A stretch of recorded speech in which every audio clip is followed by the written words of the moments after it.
Bonjour à tous et bienvenue sur ce webinaire qui portera sur le thème Comment reconstruire les collectifs de travail pour relancer l'activité. Je tiens tout d'abord à vous remercier d'être nombreux à assister à cette webconférence et merci aussi à nos invités d'avoir accepté d'intervenir sur ce thème. Marc Chenet, mathématicien, actuaire et ancien élève de l'INSEE, expert en organisation du travail et directeur général du groupe Technologia. Bonjour Marc. Bonjour Marie. Vincent de Goljac, sociologue, professeur émérite de sociologie à l'Université Paris Diderot et auteur de nombreux livres, dont Travail, les raisons de la colère, La société malade de la gestion, et plus récemment Dénouer les nœuds sociopsychiques et le capitalisme paradoxal. Bonjour Vincent. Bonjour Marie-Line. Je m'appelle Marie-Line Gomez et j'ai le plaisir d'animer ce webinaire. Dorsa Fayoub est assis avec moi et sera sur le chat en ligne. Si vous avez des questions tout au long du webinaire, vous pouvez nous les poser via le chat et nous y consacrerons les 20 dernières minutes pour y répondre. Cela fait un peu plus d'un an que nos vies ont été bouleversées de manière globale avec le Covid-19, notamment la vie professionnelle qui a dû se réadapter à toute allure au télétravail. Mais la distance imposée a aussi mis les collectifs de travail en difficulté. Confiance, appartenance au collectif, sens au travail, mode de vie, tout a été remis en cause pour une durée indéterminée. Et aujourd'hui, nous allons tenter de comprendre comment reconstruire les collectifs de travail confiants et soudés pour relancer l'activité. Et Vincent de Goljac, je commence par vous. Quel est l'impact sociologique et psychologique du télétravail et de la distanciation sur les collectifs de travail?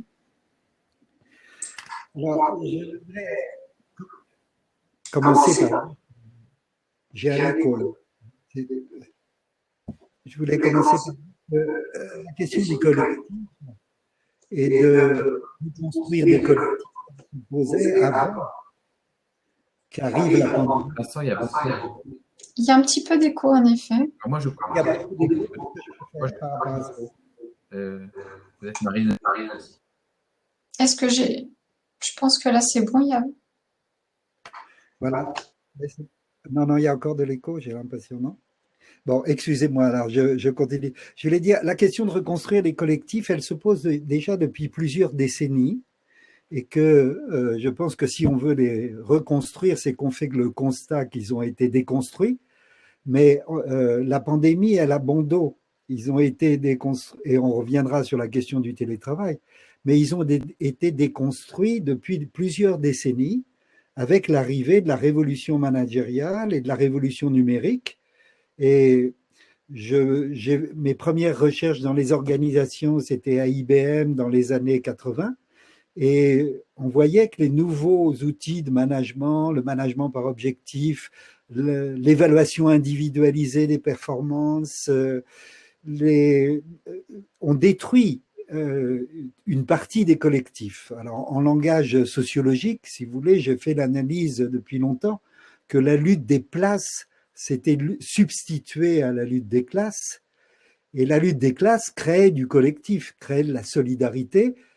C'était dans le contexte du capitalisme industriel. Je ne vais pas revenir sur toute cette histoire-là, sur l'histoire du taylorisme, mais simplement pour noter que cette révolution managériale était productrice d'individualisation. Et en particulier parce que tous les indicateurs de performance, par exemple, étaient beaucoup plus centrés sur les performances individuelles que sur les performances collectives. On pourra revenir sur cette question-là.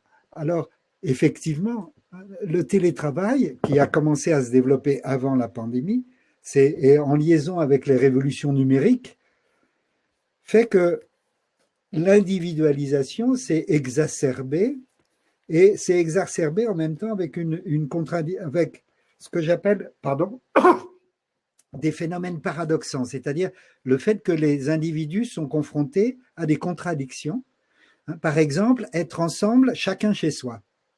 Et le télétravail exprime bien cette contradiction. C'est-à-dire à la fois, c'est un formidable, par exemple, le webinaire qu'on vit là, c'est-à-dire on est 300 personnes, je crois, et en même temps, on est chacun chez soi. Est-ce que c'est du collectif ou est-ce que c'est de l'individualisme? C'est les deux. Ça ne sert à rien d'opposer l'un à l'autre, mais c'est des nouvelles configurations qui nous mettent dans des contradictions fortes, qui sont ce formidable possibilité de communiquer ensemble, donc de faire du lien, et en même temps d'un point de vue sociologique, est-ce que c'est du lien social au sens où on l'entendait vraiment? Est-ce que c'est vraiment de l'être ensemble? Ou est-ce qu'il n'y a pas une artificialité, ou en tout cas quelque chose que l'on perd dans ces formes de communication?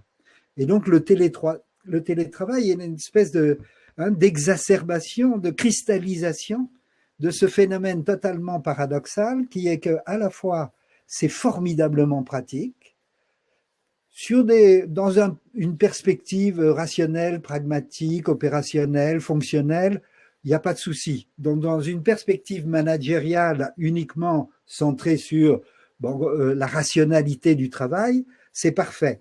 Mais c'est une forme de rationalité instrumentale, ou je préfère rationalité numérique, qui fait perdre quelque chose de ce qui est l'essence même du rapport au travail, c'est-à-dire la question du sens, et l'essence même des rapports sociaux, c'est-à-dire la qualité des liens entre des humains qui ont besoin aussi de se toucher, qui ont besoin de se sentir, qui ont besoin de sentir les émotions qui circulent. Et donc, il y a toute une dimension de l'humain qui est comme neutralisée, sinon amputée, dans ces formes de communication nouvelles.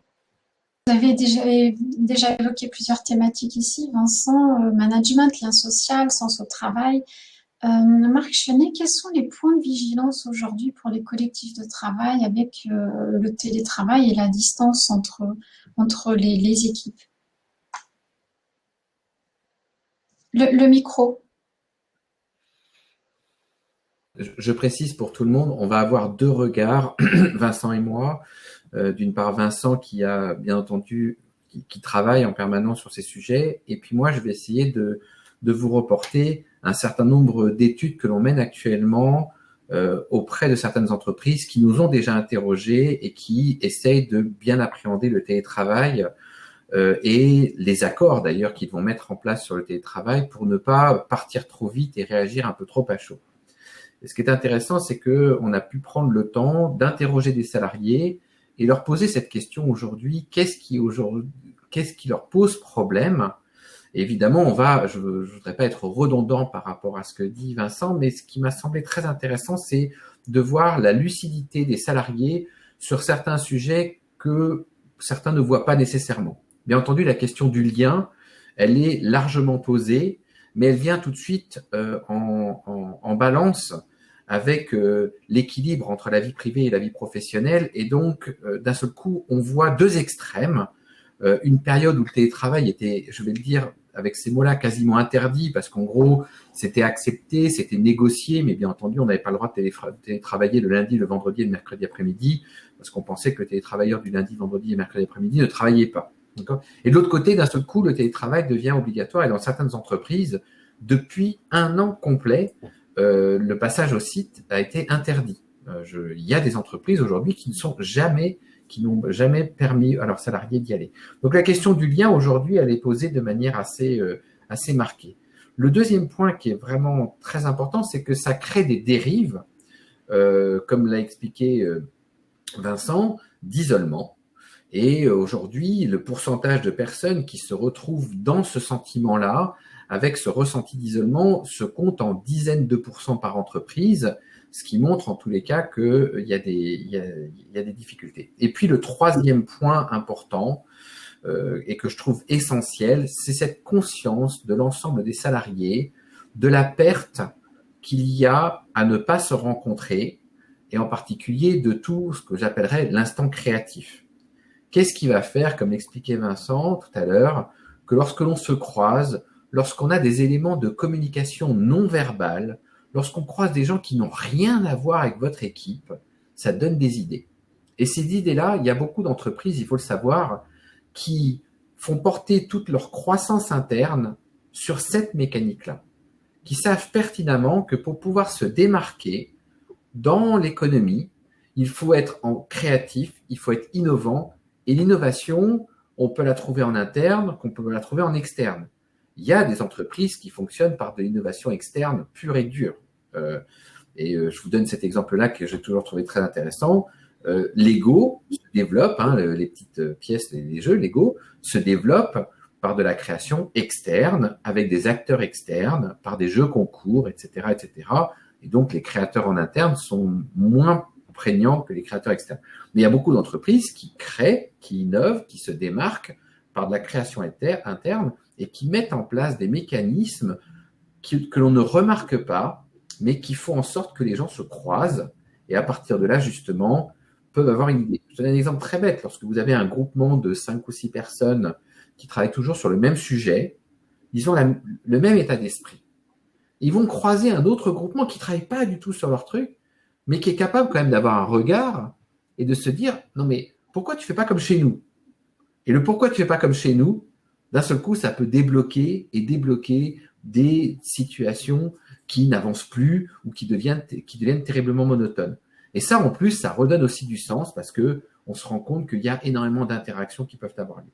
Donc aujourd'hui, le télétravail, bien entendu, ça génère cette distanciation et encore une fois, je ne vais pas dire c'est grave, je vais dire est-ce que l'on est capable d'évoluer en ayant conscience de ces dérives-là pour que ces nouvelles formes de travail à distance, je dirais prises avec une certaine modération à l'avenir, quand on sortira de la crise, puissent à la fois s'installer pour répondre aux attendus, mais également ne pas faire perdre l'essentiel, et comme le dit, et là on est totalement aligné sur ce sujet-là, le sens du travail.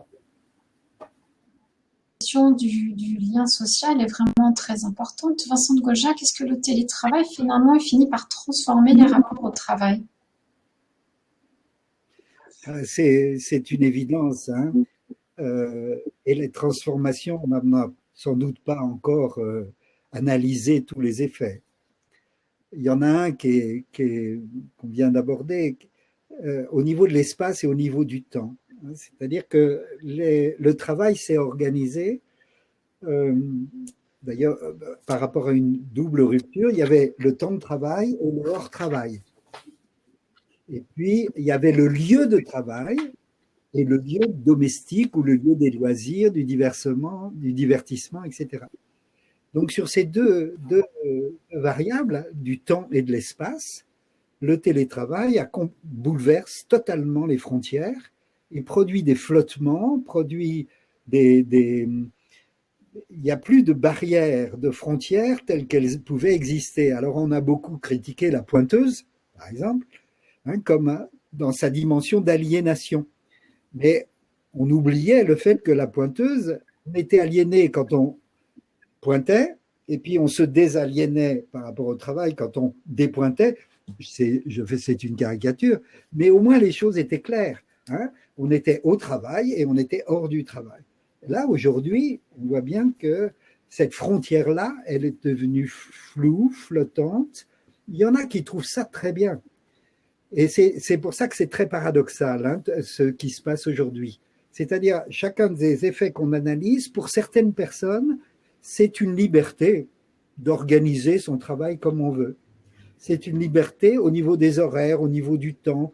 Ça permet effectivement un autre rapport au temps, un autre rapport à l'organisation. Et donc, il y en a comme certains qui vivent ça comme une grande liberté, alors que pour d'autres, sans s'en rendre compte, ils sont pris, hein, dans une addiction au travail. Hein, c'est un véritable problème aujourd'hui, parce que justement, ils n'arrivent plus à mettre les frontières entre le travail et le hors-travail, et que le travail va bouffer le temps de la vie. Hein, alors, on connaissait ça même avant la pandémie, des gens qui ne pouvaient pas couper leur ordinateur, qui continuaient, hein, à répondre quand ils avaient une insomnie à leur mail pour prendre du temps pour le lendemain matin et être plus disponible pour les autres mails qui allaient arriver. Hein, on a analysé avec Nicole Aubert et Hartmut Rosa les phénomènes d'accélération que produit la révolution numérique, etc.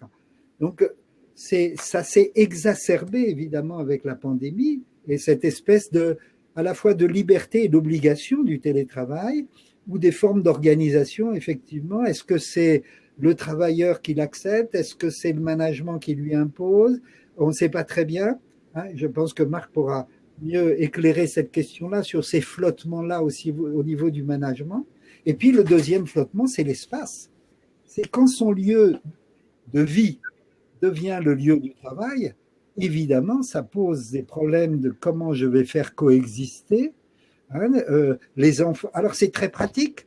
Je peux garder les enfants à la maison puisque je fais du télétravail. Mais vous avez peut-être entendu hier cette nouvelle qui m'a beaucoup frappé parce qu'elle n'a pas été reprise. Alors que, évidemment, elle est bouleversante. C'est une mère de famille qui avait 2 enfants en bas âge, qui était en Zoom et les 2 enfants sont passés par le balcon. Bon, il n'y a pas eu de mort, heureusement, hein, je n'ai pas entendu en tout cas que ça avait été dramatique pour les enfants, mais c'est dramatique sur ce mélange qui fait qu'effectivement, la disponibilité par rapport au travail, comme la disponibilité par rapport aux enfants, ou la disponibilité par rapport à sa vie amoureuse, sa vie sexuelle, sa vie affective, toutes les dimensions de l'existence sont totalement bouleversées dans cette intrication qui devient à la fois pratique, mais en même temps problématique, hein, du télétravail, c'est-à-dire du travail à la maison.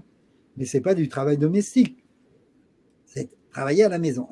Et je terminerai là-dessus parce que j'aimerais bien entendre Marc aussi là-dessus, sur la question des problèmes que ça pose pour le management.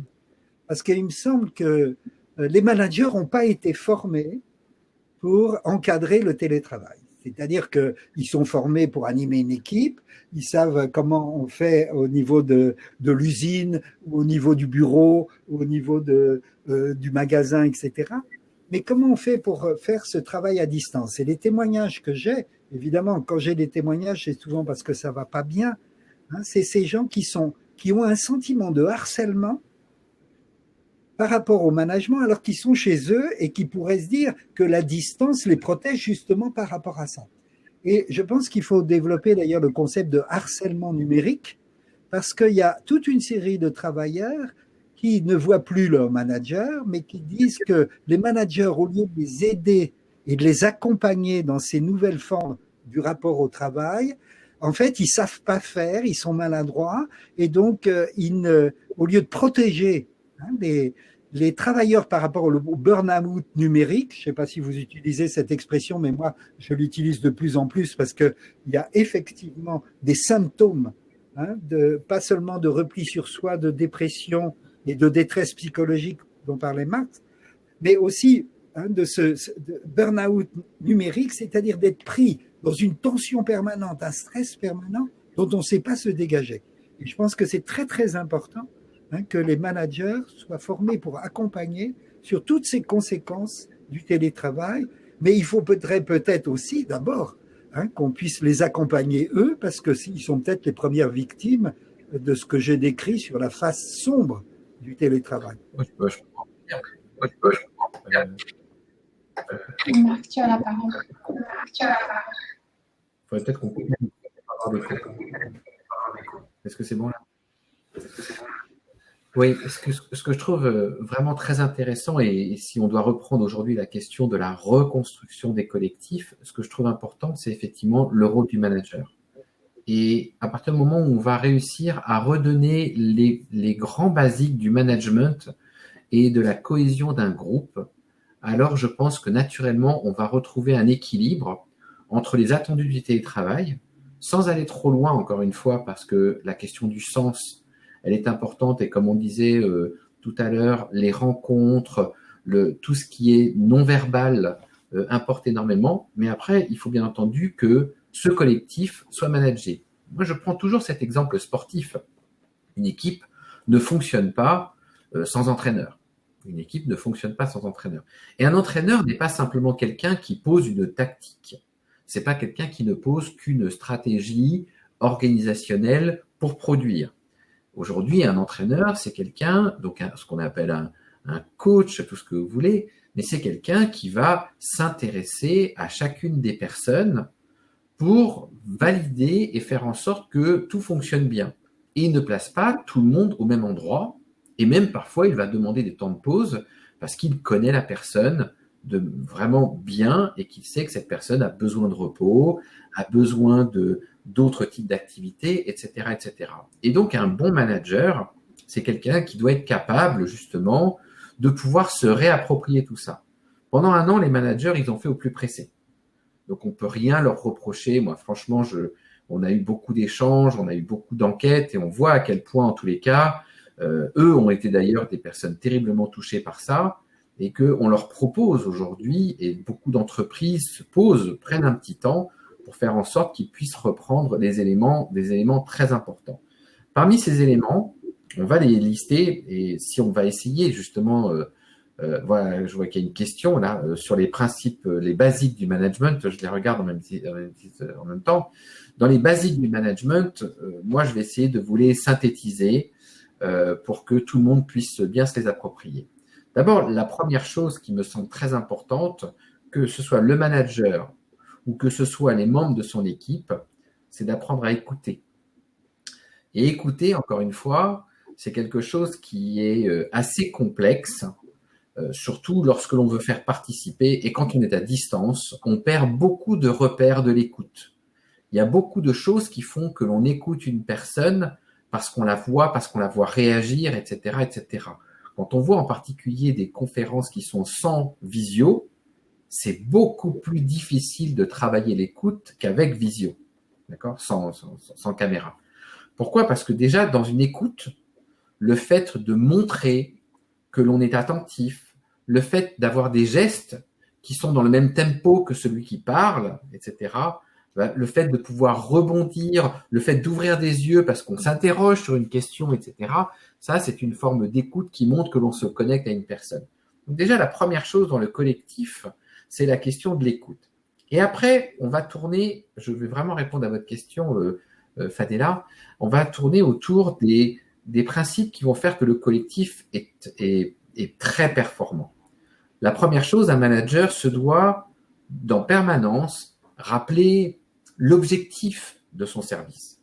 Et quand je dis objectif, c'est pas dire on doit vendre. C'est de s'assurer que tout le monde s'approprie la mission, entre guillemets, de ce collectif.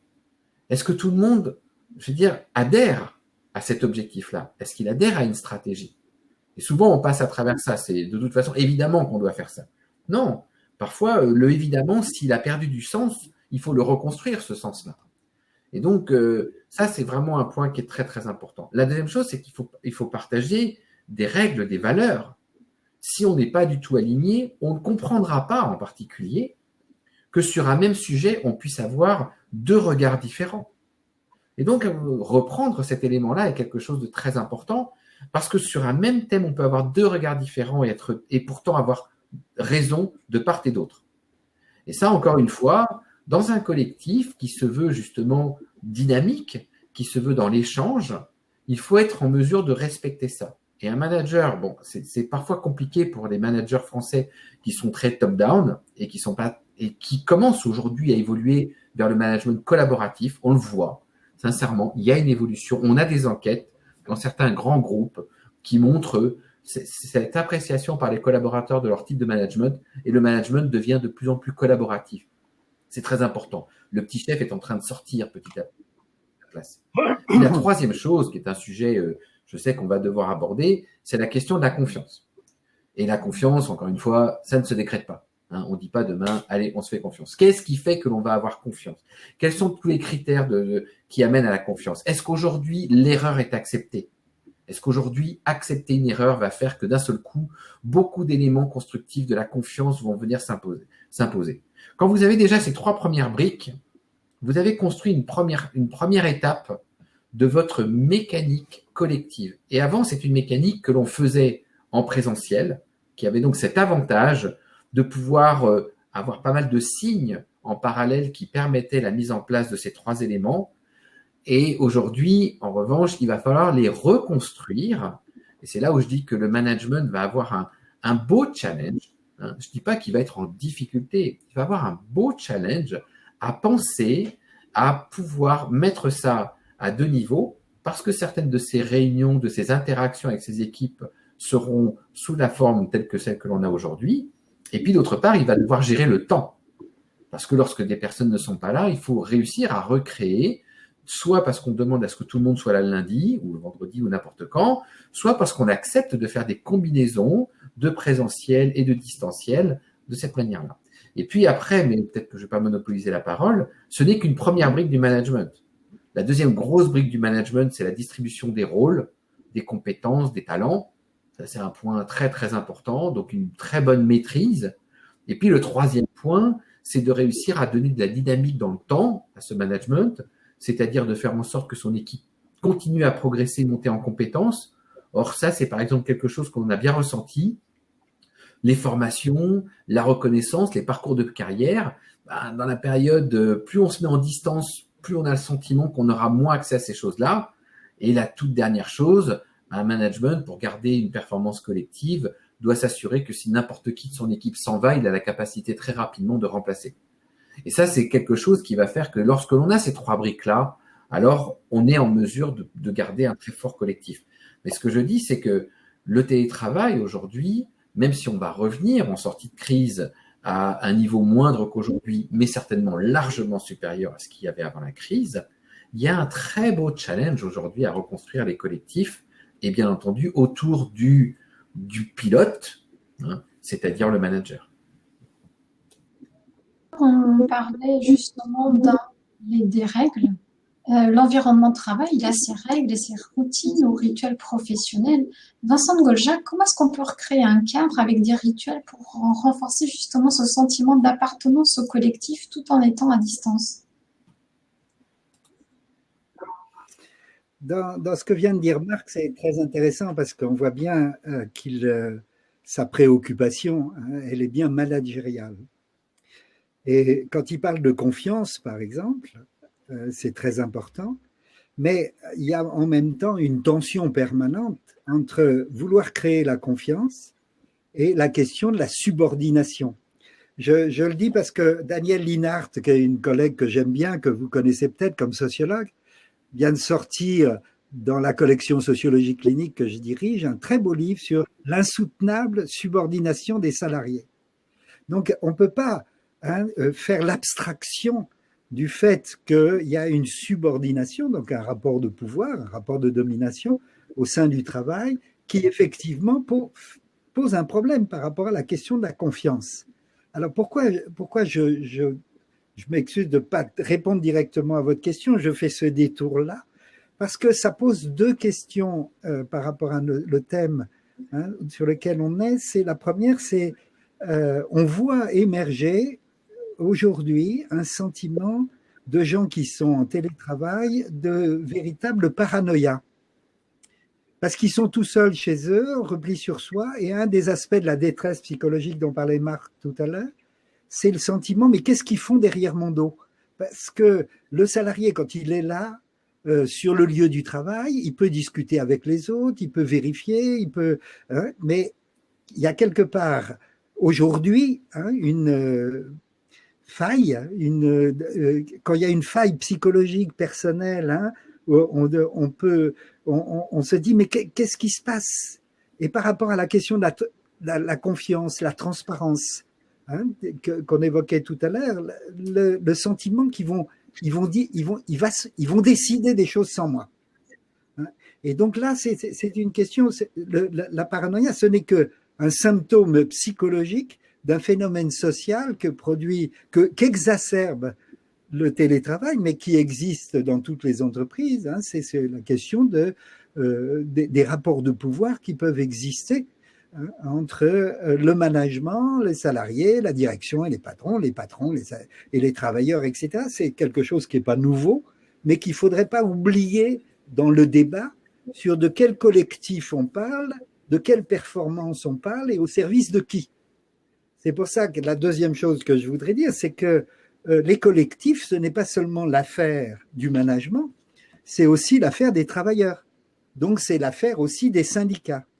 Je rappelle quand même que les nouvelles formes de management qui sont développées dans les GAFA, et qu'aujourd'hui il y a un procès tout à fait emblématique par rapport à Amazon aux États-Unis, simplement pour avoir le droit de créer un syndicat, ce qui est quand même une régression par rapport aux rapports sociaux dans le travail, qui est absolument hallucinante. Et le fait de dire que la liberté, c'est de devenir auto-entrepreneur, alors que l'ensemble des contraintes sont fixées, en fait, par l'entreprise auquel on est au service d'eux. Et ces liens de subordination, il ne faudrait pas les oublier dans la discussion sur la question de la confiance, la question du collectif et la question de la performance pour qui. Alors, la performance, il y a la performance qui est pour l'entreprise, c'est ça l'implicite des managers toujours, mais il y a aussi la performance pour les salariés. Et donc là, elle ne se mesure pas à l'aune de la performance des indicateurs d'évaluation individualisée des performances, comme on le fait dans les tableaux de bord et les indicateurs habituels. Mais en fait, c'est quoi la performance de l'entreprise par rapport à l'ensemble, pas seulement les salariés de base, mais aussi les cadres intermédiaires, les dirigeants de proximité, mais aussi les cadres supérieurs, mais aussi les directions. C'est bien, qu'est-ce que c'est la question du sens qu'on évoque depuis le début, c'est quoi le sens du travail? Et je pense qu'il y a un indicateur qu'il faut remettre au cœur de la réflexion, c'est est-ce que le travail permet d'être un peu plus sujet réflexif, sujet de son désir, etc. C'est-à-dire un peu plus acteur de sa vie, de ses choix, de ses décisions, ou est-ce que effectivement elle vous met dans un système de contraintes et de subordination qui vous rend totalement dépendant? Et je voudrais insister sur le paradoxe de l'autonomie contrôlée et du télétravail, qui est au cœur aussi du télétravail, c'est-à-dire c'est quoi la contradiction et pourquoi ça devient une contradiction paradoxale? C'est-à-dire qu'il nous met devant des dilemmes impossibles. La contradiction, c'est qu'à la fois, puisqu'on est chez soi, on a une liberté totale, on peut se dire tout à fait autonome, et d'ailleurs, on insiste beaucoup sur dire ça vous rend plus responsable et plus autonome dans l'organisation du travail, et donc c'est de la liberté de plus. Ou ça peut être, une aliénation totale, parce que effectivement, cette liberté, elle se paye au prix d'une dépendance très étroite à la machine, à l'écran, au Zoom, à la télétravail, c'est-à-dire qui est organisée à distance et qui fait que effectivement la possibilité de réaction collective par rapport à ces nouvelles contraintes, ça participe à une individualisation et une psychologisation de la prise en charge de l'organisation du travail. Et donc ça, derrière ça, il y a vraiment quelque chose qui met les salariés dans une grande difficulté, c'est qu'ils deviennent responsables de ce qu'ils veulent et de ce qu'ils ne veulent pas, sans pouvoir agir sur ce qu'ils peuvent faire ou pas faire dans l'organisation du travail. Et donc, quand on est en présentiel, on peut produire du collectif formel ou informel.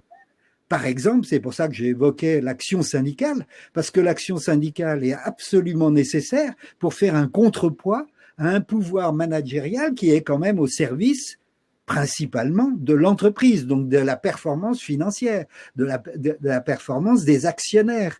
On a bien vu le destin du patron de Danone il y a 15 jours, par rapport au fait de l'équilibre entre le social, l'écologique et l'économique, ou plutôt le financier. Et ça, c'est ça qui est au cœur maintenant de la réflexion sur le sens du travail.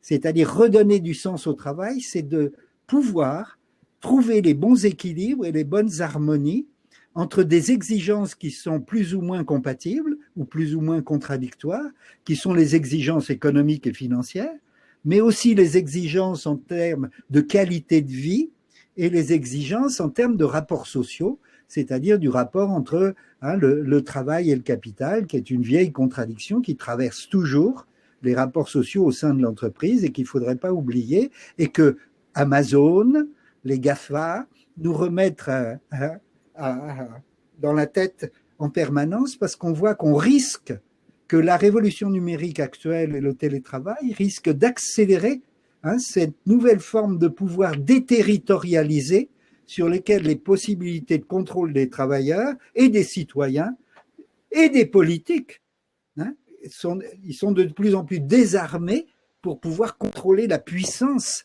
de ces forces économiques qui imposent leur modèle de business et leur modèle de management. Je vais rebondir, je ne vais même pas te laisser poser la question, Marine, parce que je voudrais rebondir. Pourquoi? Parce que justement, je souhaite m'aligner sur ce que vient de dire Vincent et peut-être donner des clés opérationnelles pour l'ensemble de ceux qui sont en ligne aujourd'hui. Je n'ai pas vu de questions s'extraire, mais en tous les cas, des clés opérationnelles. Voilà, je suis surpris qu'aucun décret n'ait été pris pour permettre de diffuser notre acte. Voilà, et prenons cet exemple-là. Et puis, on va aller beaucoup plus loin.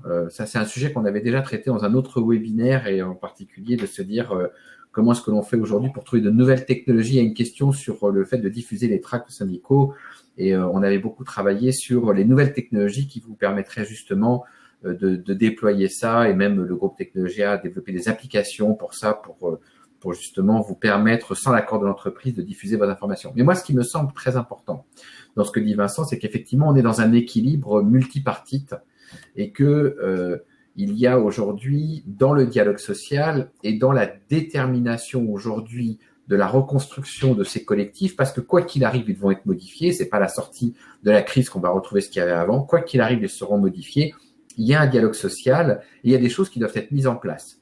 Et ce dialogue social, principalement, va tourner autour de négociations entre la direction et les représentants du personnel.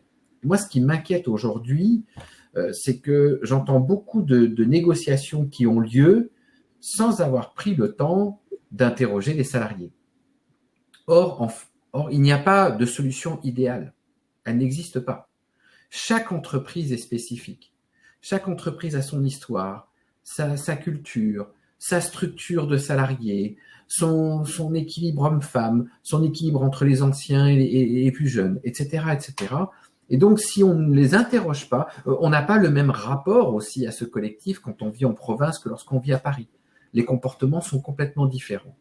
Et donc, je me dis, la première chose à faire, en tous les cas, c'est lorsque vous allez rentrer dans des discussions, et je vais vous dire d'ailleurs certains thèmes qui vont être majeurs dans la discussion, mais lorsque vous allez rentrer dans ces discussions, c'est de dire, mais d'abord, essayons de bien comprendre nos salariés, de bien les comprendre avant la crise, pendant la crise, ce qu'ils attendent du travail de demain, et à partir de là, de ne pas partir simplement sur des idées ou des concepts. D'autant plus que vous allez être confronté à des négociations qui sont totalement contradictoires. Et je reviens énormément sur ce phénomène, sur ces deux sujets qui sont traités actuellement. Dans beaucoup de groupes qui ont des fonctions tertiaires, le flex office, alors ça, le flex office, on en parle tous, et le télétravail. Alors d'un côté, on vous dit non, mais on va faire du flex office, en fait on va réduire de manière drastique les surfaces de travail, mais pas trop de télétravail. Ou au contraire, on va faire éventuellement tout le contraire. C'est-à-dire qu'avant, on ne voulait pas que les gens partent en télétravail, donc il fallait beaucoup de surfaces de bureau. Et puis maintenant, on se dit, tiens, mais on va peut-être gagner beaucoup de millions d'euros, de dizaines de millions d'euros. Donc au contraire, on va tous vous envoyer en télétravail. Mais en même temps, les bureaux, ce sont des bureaux flex. Alors je rappelle ce qu'est le concept du flex office. Le flex office, ce sont des bureaux qui sont aménagés pour qu'on se rencontre, et de manière un peu inopportune. Et en même temps, on va dire, on va faire du flex office, on va réduire les surfaces de travail, vous allez plutôt faire 3 jours de télétravail plutôt que 2. D'accord ? Donc, on a deux concepts qui sont complètement contradictoires. Et là, moi, je me dis, votre choix, il va être très compliqué. Votre choix, il peut être biaisé par rapport aux fondamentaux qu'expose Vincent, le sens. Parce que finalement, l'élément qui, dans la durée, va permettre justement cet épanouissement, c'est la question du sens, principalement.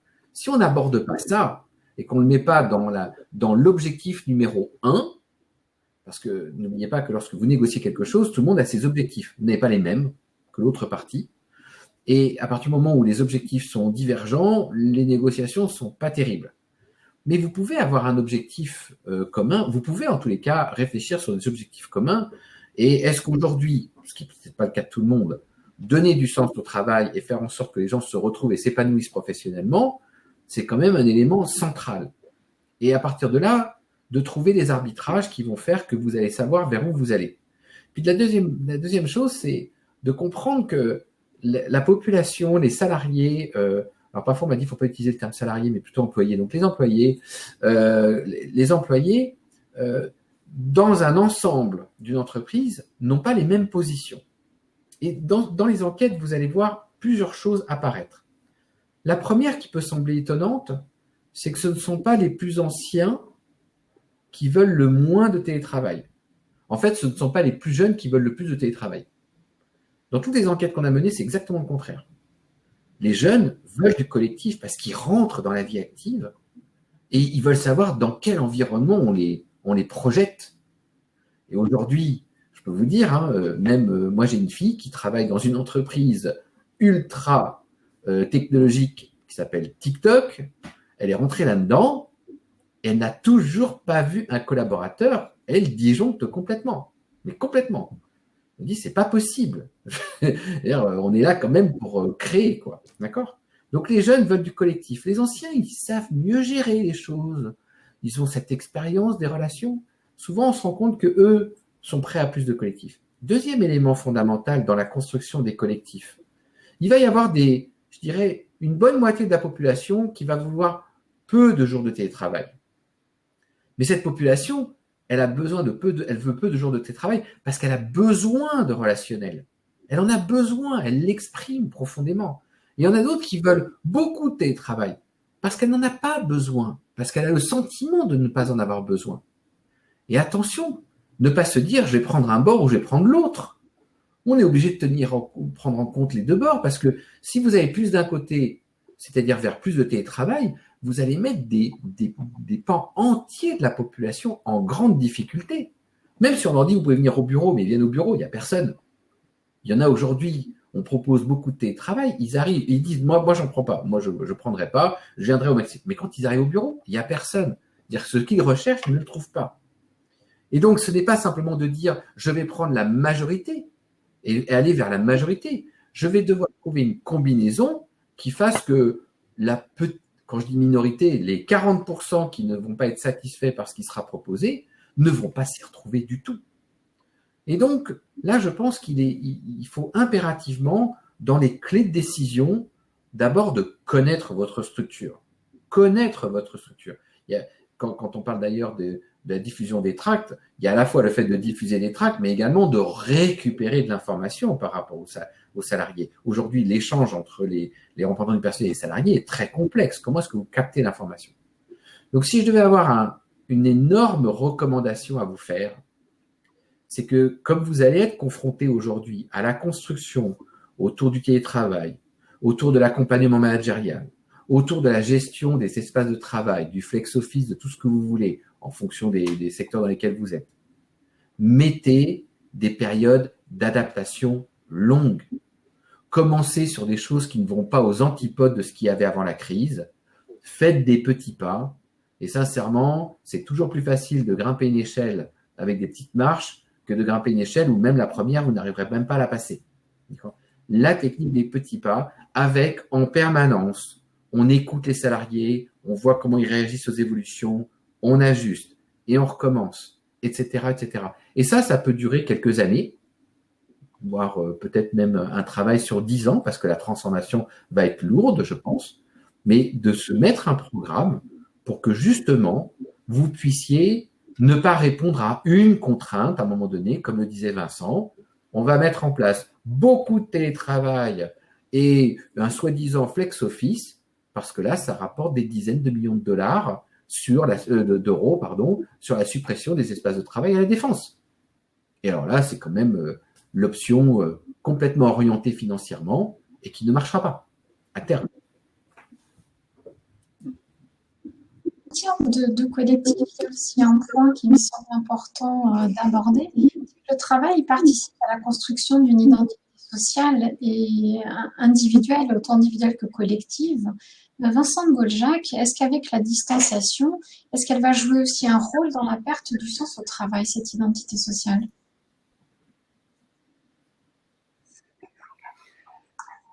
L'exemple qu'a donné Marc est très intéressant sur le flex office, le flex office, c'est un des éléments de destruction des identités professionnelles et des sentiments d'appartenance. En fait, le flex office, il laisse errer les salariés comme des travailleurs sans domicile fixe. C'est-à-dire que tout ce qui était au cœur du travail comme élément central de l'identité professionnelle, donc de l'identité sociale, la création de solidarité, de collectif, de sentiment d'appartenance, d'identité collective, de partage, d'écoute et de dialogue dont parlait tout à l'heure Marc. tout ça est totalement euh, remis en question et favorise les processus d'individualisation et les processus d'un rapport personnel et individuel au travail. Ça, c'est la première chose. Et euh, en même temps, on voit bien comment, par rapport à la question du sens, le télétravail, il favorise des réunions fonctionnelles, opérationnelles, centrées sur des objectifs, on traite des questions, et elle réduit au minimum, il réduit au minimum les réunions d'écoute, et l'écoute de dialogue, d'intelligence collective, Marc le disait, de créativité, de co-construction des problèmes. C'est là où se fait, en fait, on se vérifie qu'on est bien dans le sens et non pas dans le non-sens. Si j'insiste beaucoup sur le fait que les contradictions auxquelles on est confronté dans le monde du travail, comme dans la vie sociale, qui sont tout à fait normales, mais sur un phénomène qui devient très inquiétant, c'est le fait que lorsqu'il n'y a pas de médiation, de discussion, de collectif pour affronter ces contradictions, eh ben les contradictions, elles se transforment en paradoxes, en injonctions paradoxales, en dilemmes impossibles, et ça rend fou. Et c'est ça qui fait qu'à un moment donné, on est dans une situation insensée parce qu'on n'arrive plus à donner du sens aux dilemmes auxquels on est confronté et qui nous mettent devant des... Le paradoxe, ça rend fou. Pourquoi? Parce que il faut à la fois y répondre et on ne peut pas y répondre. Je n'ai pas le temps de développer ça, mais les psychologues connaissent bien ça et c'est ça qui rend dingue. Ça rend complètement dingue. Et c'est pour ça que se développent des phénomènes comme la paranoïa, comme des phénomènes psychologiques qui fait que j'en peux plus, mais je ne peux plus, je peux pas non plus le dire. Je peux pas élaborer quelque chose avec d'autres par rapport aux difficultés dans lesquelles je suis, par rapport à ces injonctions paradoxales. La deuxième chose que je voudrais dire, c'est que un des effets contradictoires du télétravail, c'est sur les gens qui le vivent bien et les gens qui ne le vivent pas bien.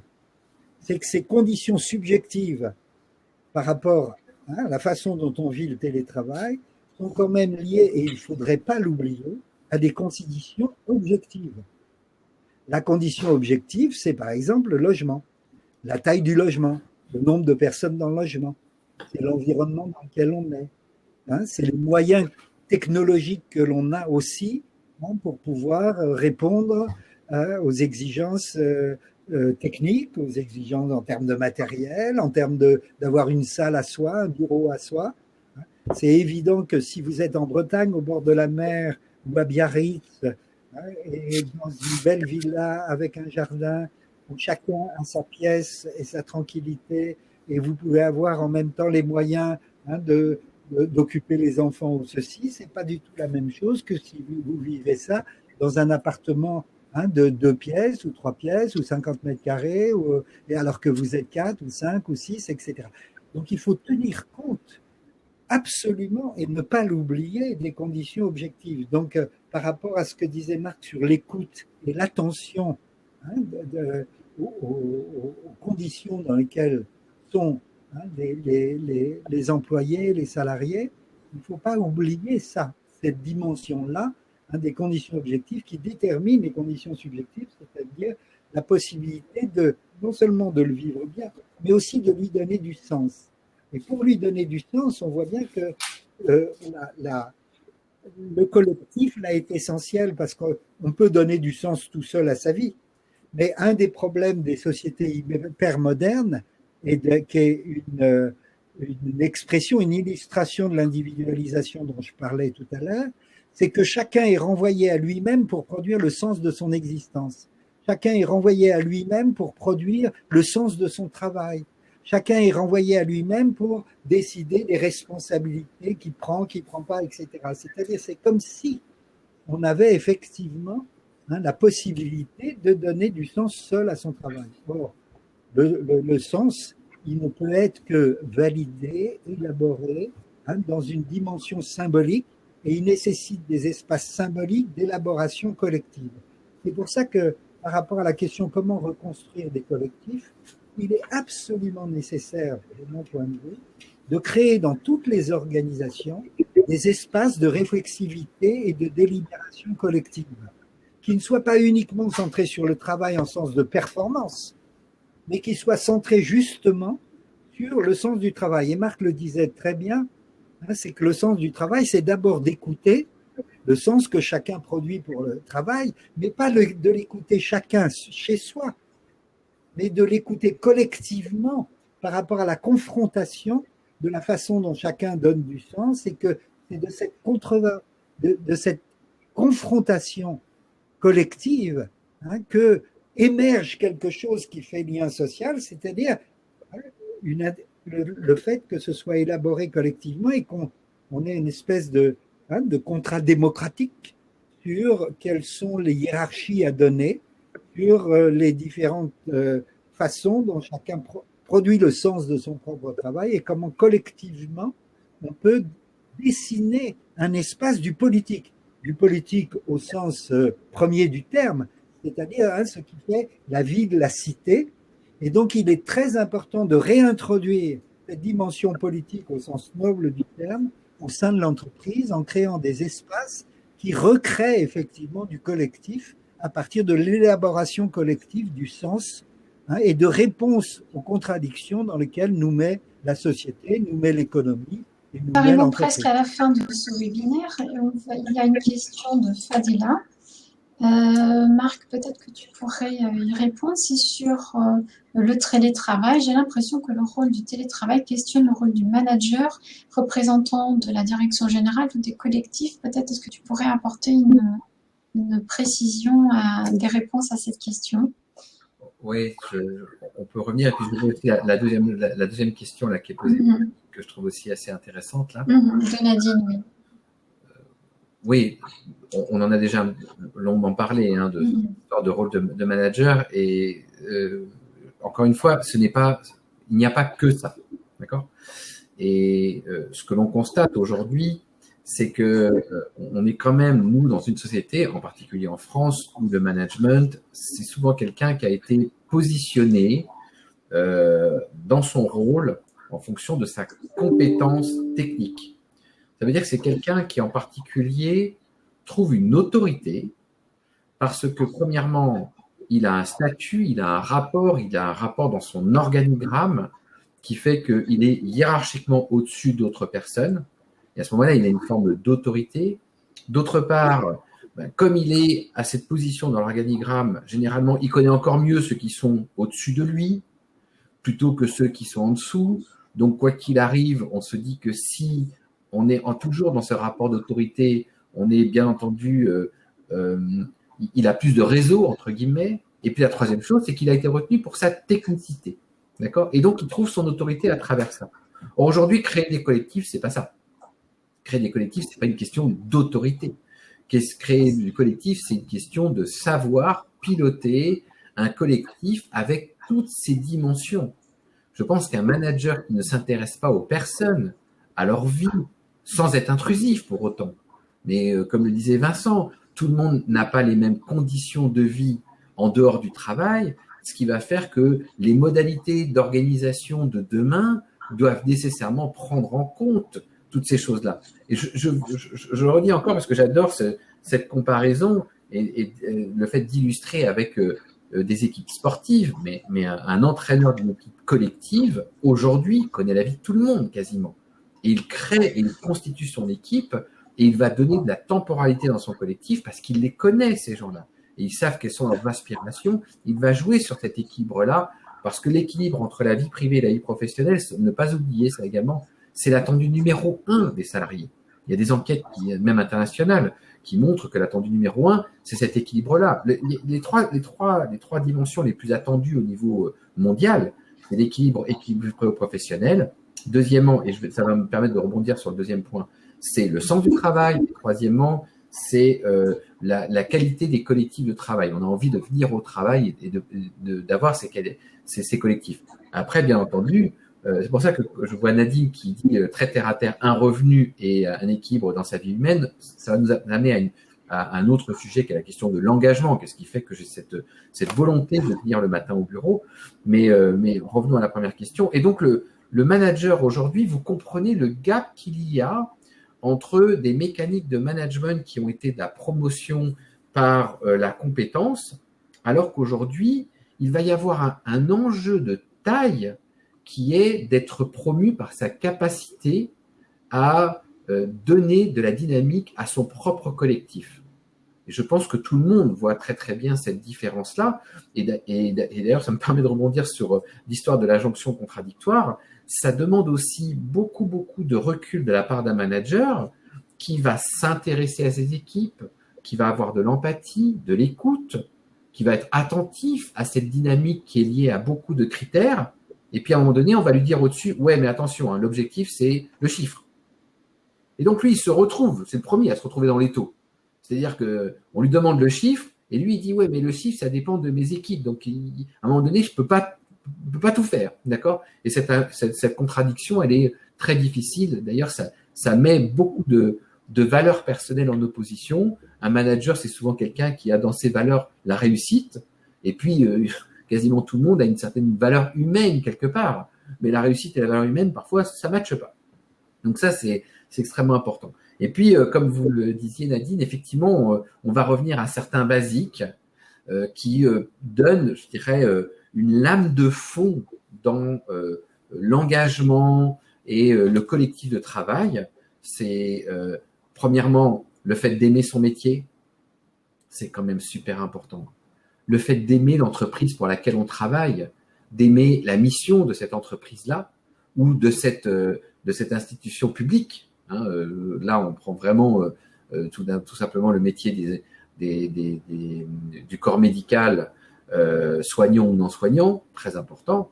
Et puis après, bien entendu, le fait qu'on vient aussi au travail parce qu'on en retire un revenu et que ça permet de subvenir aux besoins de sa famille.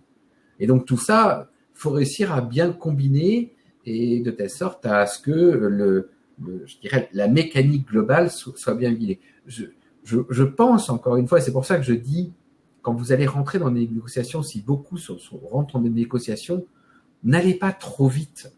D'abord, on est à chaud. Aujourd'hui, on est encore avec un référentiel qui a changé. Je me permets là de prendre 2 minutes.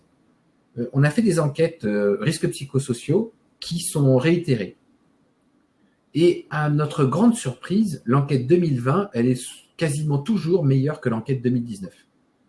Quasiment toujours meilleure que l'enquête 2019. Alors que tout le monde s'attendait à un effondrement de certains critères. Pourquoi? Parce que le référentiel de chacun a été modifié. Parce que globalement, les entreprises qui ont réussi à donner des conditions très correctes de la distanciation par rapport à la crise sanitaire ont fait que chacun, à un moment donné, a pu se dire je suis plutôt pas mal protégé dans cette période-là. D'accord? Et donc, ça a changé beaucoup de choses. Ce qui veut dire que la sortie de la crise et la reconstruction des collectifs, aujourd'hui, on l'analyse par rapport à ce qu'on ressent aujourd'hui. Mais on ressent dans un référentiel différent. On est dans un référentiel de crise. On n'est pas dans un référentiel de, globalement, une économie assez difficile, avec la question de l'emploi, etc. Non, on est dans un référentiel de crise. Demain, on va revenir dans un référentiel d'économie difficile, parce que demain, on va rentrer dans le référentiel des plans sociaux, j'appelle des PSE, mais donc plus vulgairement des plans sociaux, des restructurations, et toutes les entreprises qui vont repartir et qui vont même certainement encore plus accélérer ces choses-là. On le voit déjà, c'est déjà le cas. Donc, on est à nouveau dans un autre référentiel. Et donc, tout ça va faire que quand on parle des collectifs, de la construction des collectifs, avec des rouages, dont le management parmi ces rouages, il n'y a pas une solution idéale. Et puis, il n'y a pas une solution qui va perdurer, qui ne doit pas évoluer dans le temps. Ça n'existe pas. Donc, moi, je n'ai qu'un seul conseil par rapport à ça, parce que vous allez être acteur opérationnel de ces transformations-là. C'est décider avec du recul et donnez-vous le temps, et en tous les cas, inscrivez dans tous les accords qui se mettent en place, inscrivez la révision. Et c'est un sujet central, la révision, avec une écoute de celui qui est concerné au premier plan. Le salarié, l'employé, l'agent de la fonction publique. C'est lui qui est concerné au premier plan. Il reste 26 secondes. Je fais attention. Oui, nous arrivons vraiment à la fin de ce webinaire. Juste pour terminer, Vincent Golja, quel serait votre conseil pour que les collectifs de travail en ressortent plus forts de cette crise?